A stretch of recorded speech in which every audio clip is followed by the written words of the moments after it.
Il était une fois, dans un lointain pays d'Orient, un charpentier nommé Ali Baba, qui vivait pauvrement avec son épouse.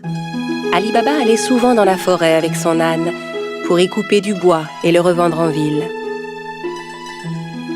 Un jour qu'il était allé chercher du bois dans la forêt comme à l'ordinaire, il entendit un bruit de galop. C'était un groupe de cavaliers qui se dirigeait tout droit vers lui. Et les hommes n'avaient rien d'aimable. Ce sont certainement des voleurs. Je ferais mieux de me cacher. Ali Baba cacha son âne derrière les buissons et grimpa à un arbre. Les hommes arrivèrent et s'arrêtèrent juste sous l'arbre. Ali Baba les compta. Ils étaient 40 exactement.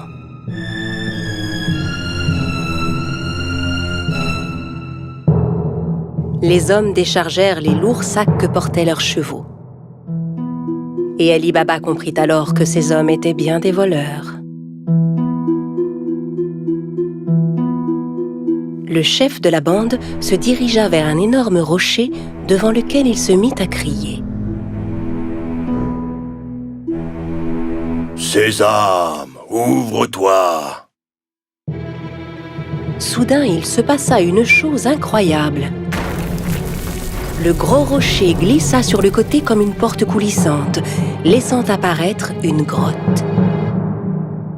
Les voleurs entrèrent un par un en portant leurs gros sacs. Quand le dernier fut entré, la porte se referma automatiquement. Ali Baba était médusé par ce qu'il voyait. Au bout de quelques instants, le rocher s'ouvrit à nouveau et les voleurs ressortirent de la grotte. Quand le dernier fut dehors, le chef se tourna vers la porte et ordonna « Sésame, ferme-toi !» Le gros rocher se referma aussitôt et les cavaliers se remirent en selle et s'éloignèrent. Ali Baba descendit de son arbre et s'approcha à son tour du rocher. Il lança les mots qu'il avait entendus. « Sésame, ouvre-toi !» La porte s'ouvrit dans un grand bruit. Ali Baba entra d'un pas hésitant. Il fut ébloui de ce qu'il vit. La grotte était remplie d'or, d'argent, d'étoffes rares, de diamants et de pierres précieuses. Il regarda autour de lui, ramassa 3 sacs et sortit de la grotte. Puis il se retourna vers le rocher et lui adressa les mêmes mots que le chef des voleurs. « Sésame, ferme-toi !» Il chargea les sacs sur le dos de son âne et rentra chez lui. Arrivé à la maison, il montra les sacs à sa femme. Elle n'en croyait pas ses yeux et pensa qu'Ali Baba avait volé les sacs. « Où as-tu trouvé tout cet or ?» Ali Baba lui raconta alors tout ce qui s'était passé. Elle était si heureuse. Ils se mirent ensemble à vider les sacs. « Aide-moi à compter ça. Je veux savoir combien d'or nous avons. » « Non, creusons plutôt un trou pour y enterrer cet or. » « Va creuser le trou, j'irai demander une tasse à mesurer à ton frère Cassim. » Cassim, le frère d'Ali Baba, était un riche marchand, mais c'était un homme très cupide. Il n'avait jamais aidé Ali Baba, qui mit sa femme en garde. « Très bien, mais ne lui parle surtout pas de l'or. Personne ne doit savoir. » La femme se rendit chez Cassim pour lui emprunter une tasse à mesurer. Sachant qu'ils étaient très pauvres, Cassim lui demanda « Que veux-tu faire de cette tasse? Tu n'as pas d'argent à mesurer ?» La femme inventa alors un mensonge. Bien sûr, Cassim n'en crut pas un mot. Il mit discrètement un peu de miel sous la tasse avant de la confier à l'épouse d'Ali Baba. La femme rentra chez elle avec la tasse et commença à mesurer l'or. Puis quand ils eurent compté tout leur or, Ali Baba alla l'enterrer dans un grand trou. Quand tout l'or fut bien enterré, la femme d'Ali Baba rapporta la tasse chez son beau-frère. Elle n'avait pas remarqué que de l'or était resté collé sous la tasse. Quand Cassim reprit la tasse, il vérifia aussitôt dessous. En voyant que de l'or y était collé, il fut stupéfait.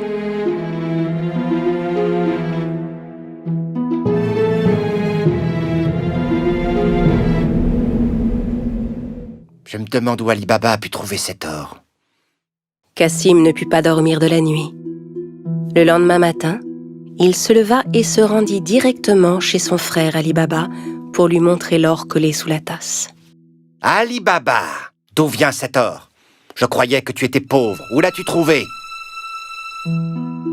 Ali Baba lui raconta tout et le pria de n'en parler à personne d'autre. Si tu ne me dis pas où se trouve cette grotte, je dirai au voleur ce que tu as fait. Mais, Cassim... Ali Baba savait que Cassim ferait ce qu'il disait. N'ayant pas d'autre choix, il conduisit son frère à la grotte. La grotte est juste derrière ce rocher. Maintenant, allons-nous-en d'ici. Les voleurs ne vont pas tarder à revenir. Ali Baba et Cassim rentrèrent chez eux, mais Cassim ne cessait de penser à la grotte. Il prit 2 chevaux avec lui et retourna à la grotte aussitôt. Arrivé devant l'entrée, il récita les mots qu'Ali Baba lui avait indiqués. « Sésame, ouvre-toi » Le gros rocher se mit à bouger et la grotte s'ouvrit.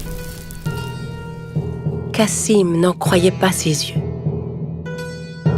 Il était fasciné par le spectacle qui s'offrait à lui, hypnotisé par tout l'or qui brillait.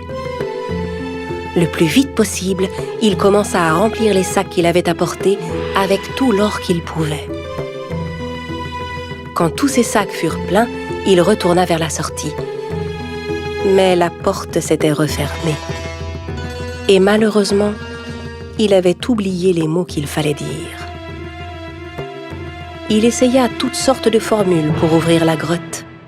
« Porte, ouvre-toi Rocher, ouvre-toi Grotte, ouvre-toi » Mais quels que soient les mots, la porte restait fermée.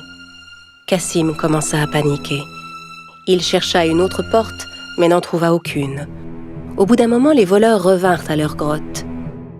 Quand ils virent les chevaux de Cassim, ils se méfièrent et sortirent leurs épées.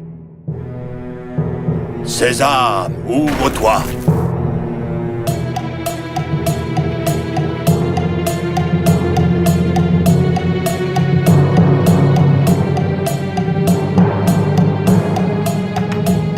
En entrant dans la grotte, les voleurs s'emparèrent de Cassim et le punirent sur le champ.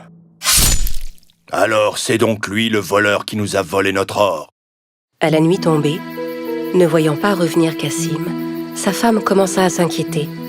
Elle courut chez Ali Baba pour lui demander son aide. Ali Baba aussi était inquiet pour son frère. Il retourna à la grotte et vit les 2 chevaux qui attendaient devant la porte. Il comprit alors que son frère était à l'intérieur et qu'il s'était fait tuer par les voleurs. Il retourna voir sa belle-sœur et lui raconta tout. Ensemble, ils décidèrent de n'en parler à personne. Au bout de quelque temps, Ali Baba et son épouse vinrent s'installer dans la maison de Cassim. Ils s'occupaient de son commerce et aidaient à le faire prospérer. Leur fortune ne cessait de croître. Dans le même temps, le chef des voleurs se rendait compte que l'or caché dans sa grotte ne cessait de diminuer de jour en jour. Il ordonna donc à l'un de ses hommes de vérifier s'il ne voyait rien de suspect. « Va en ville, cherche s'il n'y a pas quelqu'un qui serait devenu soudainement riche et dépensier depuis quelque temps. » En se promenant dans les rues du marché, l'homme vit Ali Baba qui payait ses achats avec de l'or. Il le suivit jusque chez lui. Quand Ali Baba entra dans la maison, le voleur marqua sa porte. À la nuit tombée, la femme de Cassim sortit pour donner de l'eau fraîche aux animaux. C'est alors qu'elle remarqua la marque qui était sur sa porte. Elle comprit que la marque n'annonçait rien de bon. Elle prit un pot de peinture et marqua toutes les portes du voisinage. Au petit matin, les 40 voleurs arrivèrent pour retrouver la maison d'Ali Baba. Incapable de distinguer la maison parmi toutes celles qui portaient des marques, Ils furent contraints de repartir. Mais le chef était bien décidé à retrouver Ali Baba. Il se déguisa et alla rôder du côté du marché. Il finit par retrouver Ali Baba et le suivit jusque chez lui. Quand il frappa à la porte, Ali Baba vint lui ouvrir. « J'ai fait un long voyage. J'ai rapporté des jarres d'huile d'olive. On dit que vous êtes le marchand le plus riche de la région. Peut-être voudriez-vous en acheter ?» Ali Baba invita le chef des voleurs à venir dîner le soir même, pensant avoir affaire à un marchand. Le voleur apporta avec lui 40 jarres d'huile d'olive chez Ali Baba.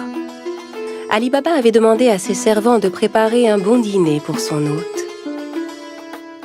Ali Baba proposa à son invité de passer la nuit chez lui, ce que, bien sûr, il accepta sans hésiter.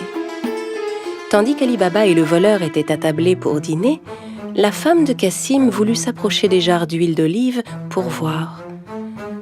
C'est alors qu'elle entendit des bruits étranges. « On sort maintenant ?»« Non, pas encore. » En entendant que c'étaient les voleurs qui étaient dans les jarres et non pas l'huile, elle comprit que c'était un piège. Elle alla aussitôt à la cuisine pour faire bouillir de l'huile. Puis elle revint verser de l'huile bouillante dans chacune des jarres. Les voleurs ébouillantés s'efforçaient de garder le silence.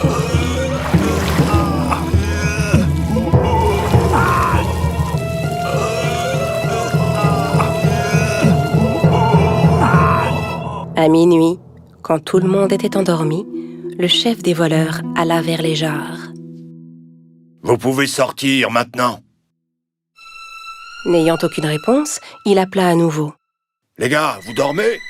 N'entendant à nouveau aucune réaction, il décida d'ouvrir les jarres et fut terrifié de ce qu'il vit. Terrorisé à l'idée de se faire attraper à son tour, il s'enfuit et ne revint jamais. Le lendemain matin, la femme de Cassim raconta à Ali Baba ce qui s'était passé. Cette fois, il savait qu'il n'aurait plus jamais à s'inquiéter des voleurs. À partir de ce jour, Ali Baba et sa famille menèrent une vie riche et heureuse.